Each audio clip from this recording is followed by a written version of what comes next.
Hello, everybody. Welcome to your match recap for yesterday's Rovers win over Lincoln City. Now, a bit of a disclaimer before I start today's video. It's probably not going to be as in depth as probably the previous ones I've done. Sadly, I was unable to watch the game as it happened. The stream from iFollow, well, how can I be kind? It was appalling. It didn't even start. I think a lot of people had the same problems throughout the first half. So by half time, we just gave up with it. So I watched the game this morning, hence why this is up a little bit later.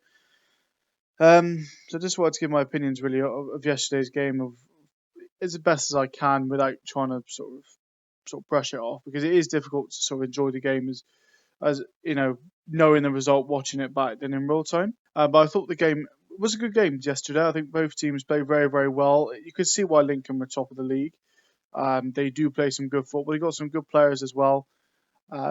Lincoln, it was one of those days for Lincoln yesterday. On another day, they might have turned us over. Lincoln in the first half, Rovers looked cagey, no real chances from either team. But Cormac did get a good shot away after about 20, 25 minutes or so. It was a good shot, the keeper. He is proven to be a decent player from Chelsea. He's got good feet. He's kind of like, I'm not going to say he's the missing piece in the midfield yet, because he's not really had enough time to prove that. But he doesn't look like a poor addition either. He really does look like he could be a good asset for us for this season. And if he does well, then who knows, Rovers might be able to keep him a little bit longer. But Rovers throughout the game, the wing backs, I've got to say, both wing backs were fantastic throughout the whole game. I thought Josh Grant had a good game in the midfield. His role was highlighted quite a lot yesterday, and the ball out for Hare for Rovers' first goal was excellent. But we'll get to that a little bit later on. So Lincoln in the first half, they probably edged it a tad. It was a very even game, to be fair, but I thought Rovers did play well. It was what I like to call a professional performance from Rovers, not particularly pulling up any trees or anything spectacular, but you got the job done and got the 3 points, and at the end of the day, that's what matters. But I will say, I think Lincoln probably did deserve a penalty in the first half. It's one of those where if it's given against you, you say it's not a penalty. But if you're the team who's, you know what I'm trying to say. I think if it was given, I think Rovers fans would have said it probably wasn't a penalty. But in those instances, it's one of those where you've seen them given. I think Rovers just got a little bit lucky. But sometimes you need a little bit of luck, and it would prove in the second half, especially. It was the second half was brilliant. I thought it was a really good game of football. It was one of those games where it needed a crowd. It badly, desperately needed a crowd there. Not because it was poor, but it would have really sort of drawn a lot more attention to the game. I think you sort of might doze off, look at your phone or something, or not doze off, but sort of you might just not be sort of watching the game right in front of you the whole way through. And the second half sort of kicked off there, and I will say the challenge from Hare that led to the free kick was one of those. It was a soft challenge. Did he go over a bit lightly? Yeah. Did Hare need to make the tackle there? Answers on a postcard, but it was disappointing. It was another goal from a set piece. I think that's the picture that's on your screen. Actually, it's from Lincoln's goal. It was an own goal. You can't do anything about it. It would have probably gone in anyway from someone else. It was a good ball in the box. One of those that I think Rovers have just got to keep an eye on that, because it is creeping in a little bit with goals from set pieces and balls into the box. But I'm not too concerned about it yet, although it is there. And like I said, straight away, Rovers down the other end. I think not a lot of people are talking about Grant's assist or ball that was played out to Hare for him to put the ball in, but it was a great play in midfield. I will say the Rovers midfield is starting to come together now. And how many years or how many times in recent years have we said we've had a poor midfield? When it looks like yesterday it started to come to fruit. And I think they all had a really good game. I can't really say any player had a bad game. And so Josh Hare, we all know how good his crossing is. Great ball in for Daly.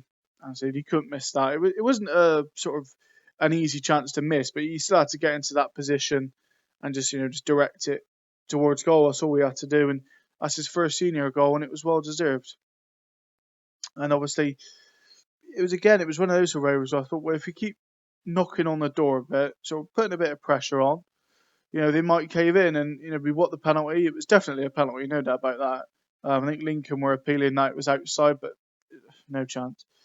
And Hanlon took his penalty. Keeper nearly saved it, give him his due, but it was a good penalty from Hanlon. 2-2 for him now, so he's looking like a good player. Like I said, I don't think he's going to be a 20 goal a season man, but he is looking like a good player in terms of like a good hold up player, good link up player. Do I think Rovers need another striker still? Yes, because I think Daly and Hanlon are our only fit strikers at the moment, especially with Kieran Phillips off to Chippenham Town. So I think Rovers could do with another striker. I'm entitled to say another lone striker, but I'm not a huge fan of lone strikers because if they do well, you're very, very slim chance you're going to keep them. And then it was just a case of seeing the game out, really. Rovers didn't really create a whole lot in the second half and sort of after that goal. But once the red card came about for Lincoln, it was just a case of just seeing it out. And Lincoln didn't really threaten in the second half. Really, there was a couple of chances, but and Rovers I had to deal with them. So they probably had about 2 chances really in the second half after their goal. But Rovers, I didn't. Watching it back, would I have felt concerned watching it in real time? Probably. It's impossible for me to say, but Rovers didn't look like they were going to concede a goal from watching it back. They looked professional. They looked like they knew what they were doing. They didn't look like they were all at 6s and 7s at the back. They looked like they knew how to play football really, which we didn't really see. Definitely in that Doncaster game, Ipswich, it was one of those games. I think the Doncaster, we really did look like we forgot what we were doing in that one. But it's a really, really big 3 points yesterday. And now we've got 2 winnable games. This isn't a case of where, well, now we've beaten Lincoln, it don't really matter what happens against Burton. We've got to beat Burton next weekend, They're second from bottom. I think they've lost 4 of their first 5 games. And on paper, we should be beating them next week. So I'm going into that game full of confidence next weekend. Definitely not lose the game. If we draw the game, do you know what I mean? It happens. But I think we should be winning next week as well. And then who knows? We've got if we win next week, that's 3 on the spin. 3 wins out your opening 6 ain't too bad. And if you look at it in more of a positive way, you're unbeaten in 4 of your opening 6. So if we win next week, we'll probably be in the top 10. And it's not a bad opening. First half a dozen games. It's not gonna at the moment. People's opinion on Garner isn't going to change overnight. I was never in or out to begin with. I was just in the middle. But the longer Rovers keep this form up, then people are going to start to feel a bit more positive towards Ben. And like I said, we just want the best for the club. So hopefully Ben can keep the form going, and the players have been playing well. So let's hope it continues. So that's just my thoughts, really. Not as much sort of in depth, really, as I would have liked. I know I've spoken for nearly 9 minutes, but I just hope iFollow can get their shit together, because this is the first time I've really had a problem with it. We've had a few times before where it's like buffered for a couple of minutes or might have lost picture, but this is the first time where we really had a problem for the entire game was unwatchable, literally. But let's hope it's better for next weekend. I'll probably be up next Friday ahead of the game against Burton. In the meantime, though, hope everyone stays safe and looks after each other. Have a good rest of your weekend and have a good week. Take it steady. Bye bye.